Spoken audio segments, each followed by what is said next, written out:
بسم الله، السلام عليكم ورحمة الله. دونك الحلقة الأخيرة من في إطار الميلوم ملتيبل اللي تعود عن البرونوستيك و لو تريتمون لا بريز ان شارج.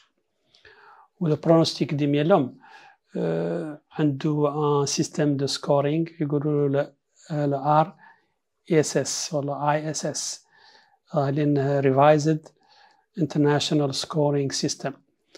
وهذا السيستم دو سكورينغ ولا السكور برونوستيك انترناسيونال ريفيزي عادة معتمد على هؤلاء البارامتر اللي هما. أول واحد منهم الدوزاج de l'albumine والآخر الدوزاج de la بيتا 2 ميكروغلوبولين والثالث le taux de LDH والرابع les anomalies cytogénétiques défavorables خاصة la délétion du 7P ou la translocation 414 ou la translocation 1416. هذاك les 4 paramètres هم اللي يعتمد عليهم السكور RSS هذا والله السكور برونوستيك انترناسيونال ريفيزي. دونك on a 3 catégories في هذا السكور le RSS 1 ou le RSS 2 ou le RSS 3. À titre d'exemple, si vous avez un RSS 1, vous avez une survie à 5 ans de plus de 80% des malades. بينما si vous avez un score de 3 اللي هو un RSS de 3, vous avez une survie de 3 ans. Donc هذا هو le principal score pronostic qu'on utilise actuellement pour évaluer le pronostic du myélome multiple.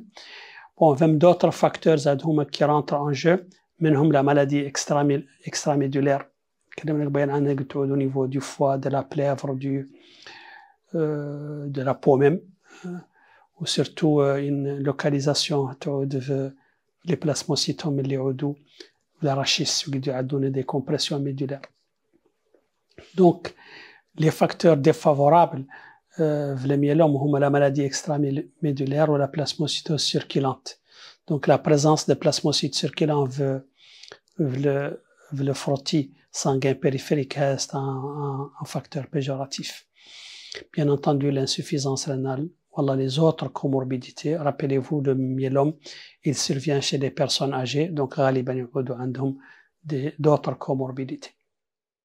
Maintenant, pour la prise en charge. Le pronostic du myélome a été révolutionné ces dernières 20 années. Pourquoi ?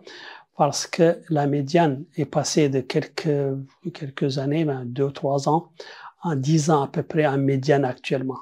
Donc la médiane de survie actuelle du myélome est à peu près 10 ans. Où la prise en charge repose sur 2 modalités. واحدة le traitement antitumoral ou le traitement symptomatique ou le traitement préventif des complications. On peut traiter les symptômes du malade ou les complications qui en découlent. Le traitement antitumoral repose sur واحدة من هذه modalités. عادة on utilise soit une chimiothérapie conventionnelle وذيك غالبا elle utilise le melphalan ou le cyclophosphamide. Récemment on utilise les inhibiteurs du protéasome ومنهم le bortezomib ou le carfilzomib ou le liaxazomib. Ce sont les inhibiteurs du protéasome. Même d'autres immunomodulateurs, ou les imides, le thalidomide ou le lénalidomide ou le pomalidomide. La 4e modalité du traitement antitumoral, les anticorps monoclonaux, particulièrement les anti-CD38. Rappelez-vous, les CD38 sont les marqueurs, les clusters de différenciation des jabrolets, les plasmocytes. Ou l'anticorps monoclonal anti-CD38 il est utilisé, ou le daratumumab. Alors, le traitement antitumoral, il propose le malade symptomatique. Symptomatique, c'est un myélome avec des manifestations graves. Au moins un critère à haut risque. إما يعود عنده les symptômes graves اللي ذكرنا ذاك اللي هما l'hypercalcémie, l'insuffisance rénale, l'anémie ou les lésions ostéolytiques, ولا يعود عنده l'un des critères اللي معتبرين les critères de haut risque.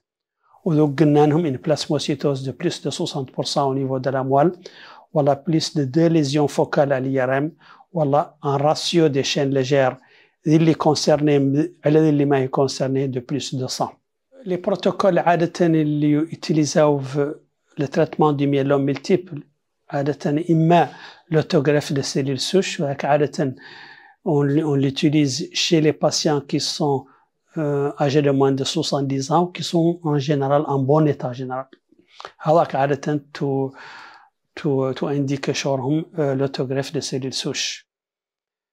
Pour les autres اللي هما les personnes non éligibles à l'autogreffe donc عادة تعد لهم des associations de médicaments اللي كنا نتكلمنا عنها مارك كيف par exemple هاي l'association lénalidomide ou la dexaméthasone je vais dire voilà une triple association de melphalan-prednisone ou le bortezomib. هذا pour le traitement antitumoral. Pour la prise en charge des symptômes voilà le traitement symptomatique l'anémie bien sûr elle doit être corrigée ou عادة elle se corrige seule quand on traite le malade par un traitement antitumoral. Parfois on peut utiliser l'érythropoïétine voilà la transfusion.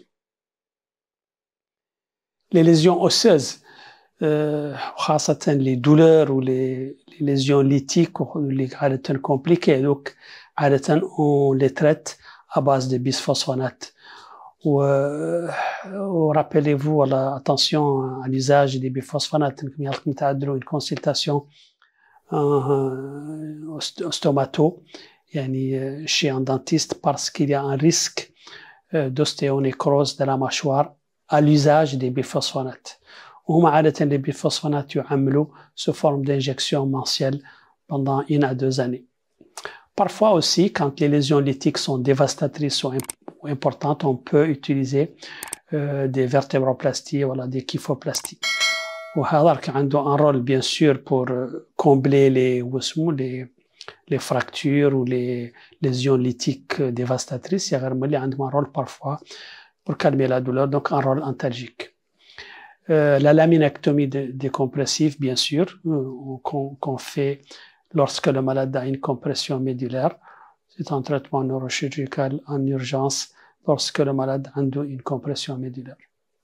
Les hypercalcémies, leur traitement عادة important, il est la calcémie trop élevée ومعدلة des troubles conductifs ou des troubles rythmiques.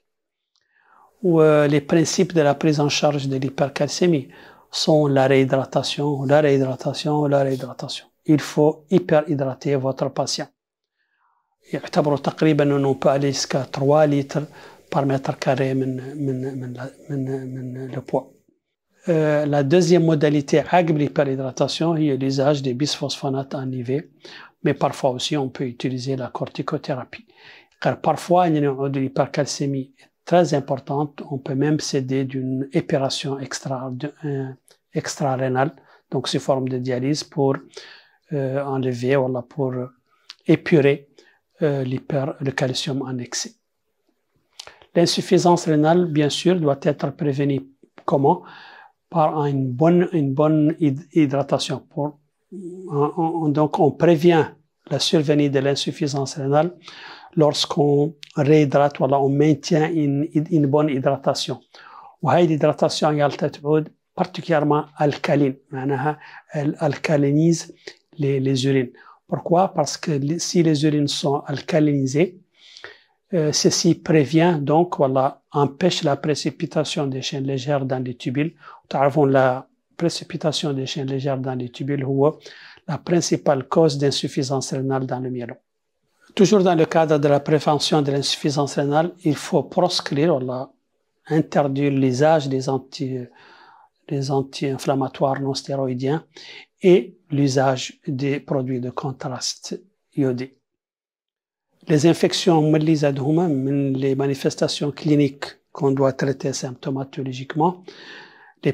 Pourquoi? Parce qu'ils sont la principale cause de mortalité ou favorisés par l'immunoparésie, les gamma-globulines, voilà, les plasmocytes tumoraux ne travaillent pas correctement, mais aussi par la corticothérapie ou la neutropénie secondaire au traitement utilisé dans le cadre du myélome. Le bactérien, le cotrimoxazole, il est habituellement utilisé pour prévenir la pneumocystose quand on a une corticothérapie au long cours. Ou le valacyclovir, c'est un traitement qu'on doit utiliser pour prévenir le zona, particulièrement le malade donc les inhibiteurs du protéasome. Où on doit bien entendu vacciner les patients myélomateux contre le pneumo ou la grippe fréquemment retrouvée chez ces malades. Assalamu alaikum wa rahmatullah.